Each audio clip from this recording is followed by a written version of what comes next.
He nearly lost his life fighting the Twisp River wildfire back in 2015. Now that wildland firefighter is finding strength in motivating others.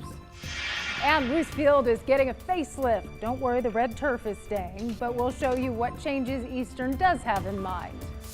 And it's among the most recognizable structures in Spokane, and it's been reimagined and redesigned. We're live at Riverfront Park for the Pavilion grand reopening.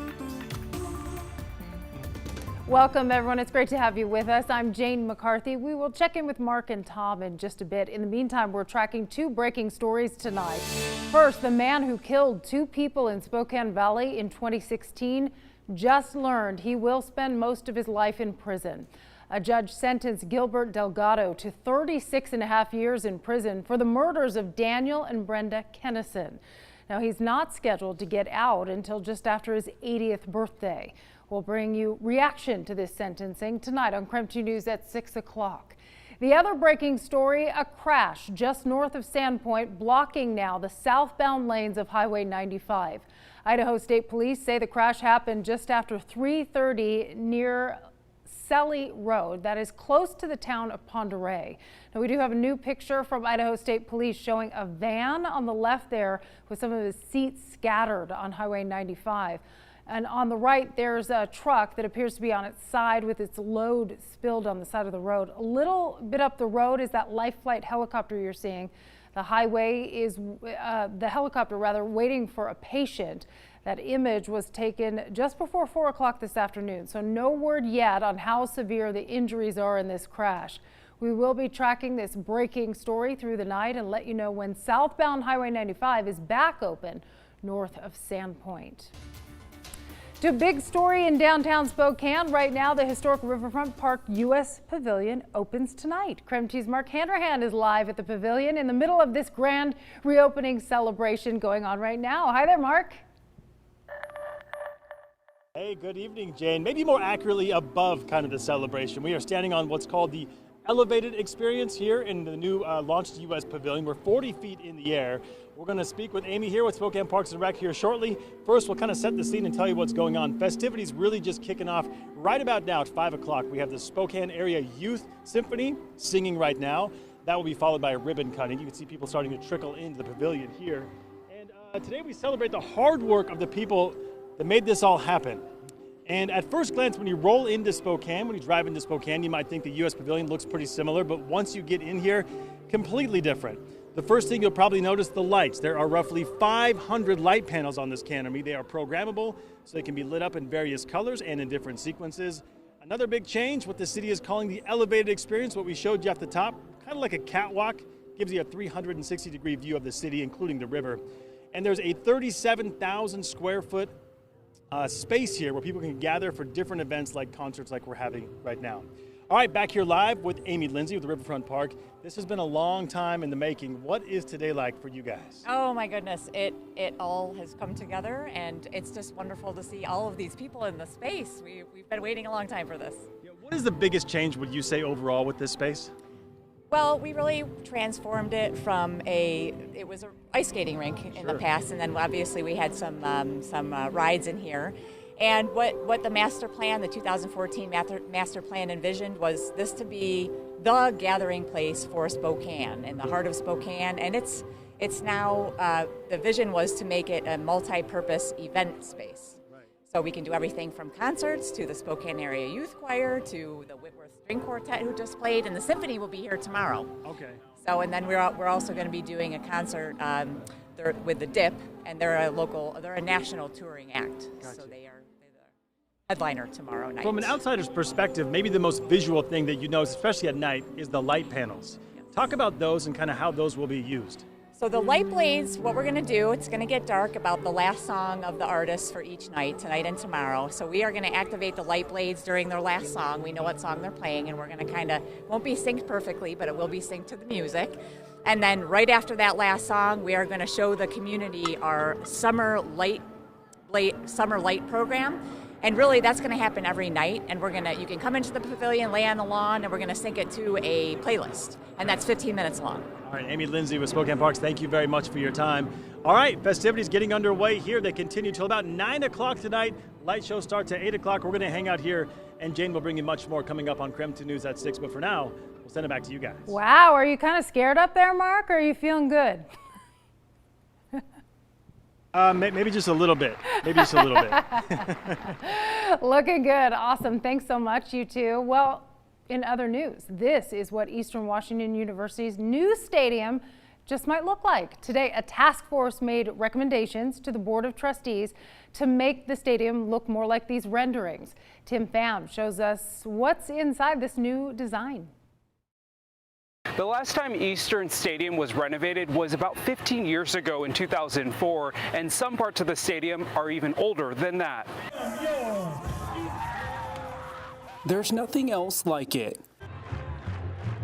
Game day at Roos Field. While the vibrant red turf stands out, other parts of the stadium, well, could use some TLC. We have issues regarding the concessions, the bathrooms and that sort of thing. So there needed to be an overall update. This stadium was originally built in 1967 and is the largest gathering place in Cheney. This year, an 8-member task force looked into what improvements they could make to the aging facility. We have a lot more covered space. We have a lot more freedom within the general flow of this stadium. The renovations will cost about $25 million and will come solely from fundraising and donations. Since they can't use state dollars to build or remodel athletic facilities, the task force says the project is based on addressing critical needs. Athletic Director Lynn Hickey says this is much more than an investment in sports. There's people that are from all walks of life, that from all different kinds of cultures, and for about 3 hours, we're all together. And we're all cheering for one thing. These renderings show some of the concepts presented to the board. Architects want more of a bowl format to improve the fan experience. This means new seats that are closer to the field, new concessions, restrooms, and club suites. This fits who we are. It upgrades it, but it keeps us to really being true Eagles and what we want out of the experience. They won't break ground until they fundraise most of the $25 million. The task force believes they can do this in 18 months. The architects working on the design here at Eastern also worked on athletic facilities at Gonzaga, Whitworth, and WSU. Reporting in Cheney, I'm Tim Pham, KREM 2 News. Well, speaking of football, it is time to tailgate tonight. Tom hit the road and headed to Deer Park for tonight's game against East Valley. Tom joins us live before the kickoff out there. Hi there, Tom. Oh man, Jane, what a great night for football. The sun is out, and ladies and gentlemen, right now we have the Deer Park drum line.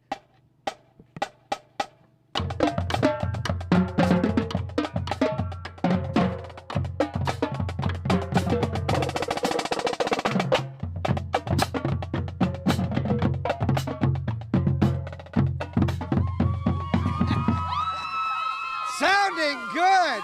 Oh, I love this. I love this. It's getting crazy now, ladies and gentlemen. Another great Tom's Tailgate weather, number 2 of the season. Oh, did I mention we have the East Valley Knights?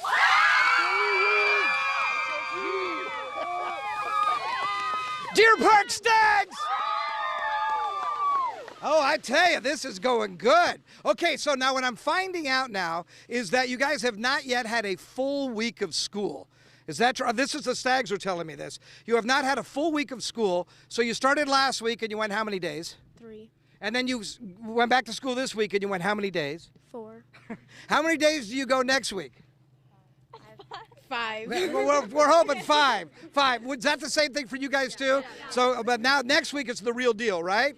Okay, all right. Well, we love having you out here. We're going to have a lot of fun during the 5 o'clock newscast as well as the 6 o'clock newscast. Anytime we get the musicians here, that's a good night for Tom Sherry. I'm telling you that. You guys ready for the weekend?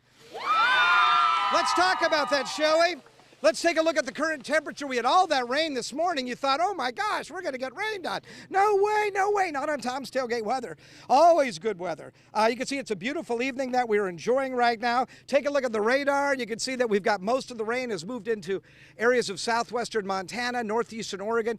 We did have some thunderstorms across southeastern Washington. But again, we're looking for drier air to move in later tonight and also for Saturday. So Saturday will be a beautiful day. Look for sunshine, increase in clouds in the afternoon, and a high temperature of 83 degrees. Yeah. Now, if you like the fall forecast, Sunday is going to get a little rainy for you. Here's a look at your football forecast, gang. Looks like it's going to be great. Dry in most locations. Temperatures in the low 70s, and then in the 60s by kickoff time, which is at 7 o'clock tonight. We'll have a look at your 10-day forecast from beautiful Deer Park coming up in just a few minutes. We always love when Tom Sherry dances. It's the best when he dances, isn't it? All right, in other news, hundreds of people now donating to a GoFundMe account. It's in support of an injured Okanagan firefighter. Christian Johnson is his name. He sustained second and third degree burns on more than half of his body while fighting the Spring Coulee fire. The volunteer firefighter was airlifted to Harborview Medical Center in Seattle, where he remains in critical condition. According to the GoFundMe page, Johnson had surgery yesterday. He had another one scheduled today. At last check, more than $25,000 has been raised. He's going to be in the hospital for a long time. Now, Johnson is not alone in his recovery. Daniel Lyon suffered severe burns while fighting the Twist River fire back in 2015. As KREM 2's Brandon Jones found out, Lyon is now using his own story of pain and perseverance to motivate others. It's been 4 years since Daniel Lyon's life changed forever. He was a wildland firefighter during the worst wildfire season in state history. He was battling the Twist River fire when he and several of his fellow firefighters were overcome by the flames. 3 of Lyon's colleagues were killed. Lyon suffered burns over most of his body. Now, 4 years later, he's finding strength in motivating others through social media. For me, when I share that stuff on social media, 99% of the time people give me really positive feedback and they enjoy hearing the stories, and it makes me feel great, and it's a great release for me. It's almost like counseling for me, being able to share my story on Facebook and Instagram. Lyon's posts go beyond motivation and awareness. He's also using his platform to help Okanagan firefighter Christian Johnson by sharing a link to Johnson's GoFundMe page. Earlier this week, the volunteer suffered burns over 60% of his body and is now in the same hospital as Lyon was 4 years ago. But as soon as he's in the clear, I'm going to be happy to go up there and talk with his family and hopefully him as well. Lyon is also looking to change state law so that firefighters have the right to be compensated after an injury. As it stands right now, the law states that first responders are aware of the dangers they face and acknowledge that risks come with the job, risk that Lyon knows all too well. He believes attaching his name to the effort could potentially help firefighters. In Spokane, Brandon Jones, KREM 2 News.